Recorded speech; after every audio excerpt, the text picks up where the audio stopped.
Hello, everyone. Welcome back to our stoichiometry review project.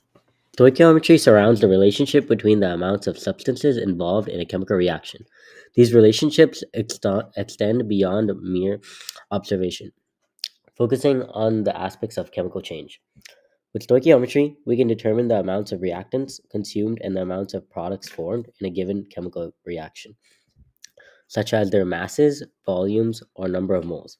It tells us the amounts of the starting material or reactants related to the amounts of the substances produced or products in a chemical reaction. Balanced chemical equations, such as the one below, are key pieces of stoichiometry calculations. These equations show the identities of the reactants and products and also provide important information about their relative proportions. The coefficients before each chemical formula within a balanced equation represents the number of moles of that particular substance involved in the reaction. In the example, 3 moles of hydrogen gas react with 1 mole of oxygen gas to produce 3 moles of water. These coefficients therefore establish the mole ratios between reactants and products. One reactant is often present in a less amount than the other. This reactant, known as the limiting reactant, determines the maximum amount of product that can be formed. The other reactants present in excess will have some amount remaining unconsumed after the limiting reactant is completely used up. Theoretical yield emerges from the stoichiometry calculations based on the limiting reactant. It represents the maximum amount of product that can be formed in an ideal, perfect, efficient reaction. However, there is a factor of real laboratory settings. Various factors can influence the actual yield of a reaction. These factors may cause messed up reactions, incomplete reactions, and experimental errors. The percent yield provides a valuable measure for evaluating the efficiency of a chemical reaction. It is calculated by comparing the actual yield of the product obtained in the experiment to the theoretical yield predicted by the stoichiometric calculations. A higher percentage yield indicates a more efficient reaction, suggesting that a greater proportion of the reactants were successfully converted into the wanted products. These are the diagrams.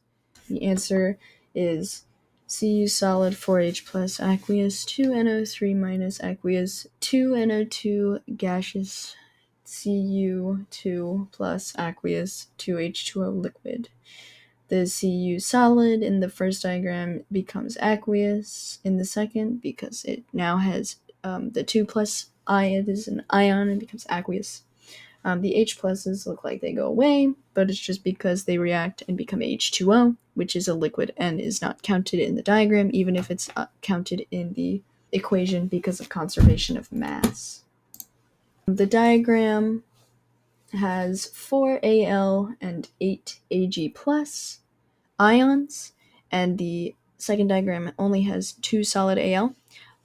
For the other 2 Al in the first diagram to become aqueous, they need to lose 3 electrons. Now the Ag plus can all gain 1 electron, so to get 2 Al 3 plus, we have got to make 6 Ag plus into Ag solid ions, so it'll look like that.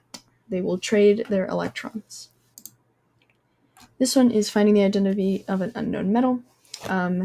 The answer to this one is tin. Using PV-nRT, we can find the moles of CO2. We can use the molar ratio of the equation to find the moles of MO. And then we can find the grams per mole since we know the grams of MO. However, it's not just the metal M, it is metal oxide. So we need to get rid of the oxide grams per mole, which is 16. We end up with 118.44 grams per mole, which is closest to tin. Another, find the identity of metal based on the diagram. This one is magnesium. We can use the AgCl, 1.435 grams, to find the moles of AgCl, which is 1 times 10 to the negative second. And we can use the molar ratio to find the moles of MCl2, which is 5.006 times 10 to the negative third. Using this, because we know the grams of MCl2 and we know the moles of MCl2, we can find the grams per mole, which is 94.88. Still, it's not just M, it's MCl2, so we got to get rid of the Cl2 grams, which is 2 times 35.45, where we end up with 23.97 grams per mole, and the answer is magnesium. So now we're going to do an FRQ. So we've mercury and bromine reacting to make mercury 2 bromide.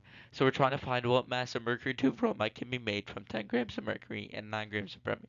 So to find out how much mercury 2 bromide will be made, we have to find out which reactant is a limiting reactant.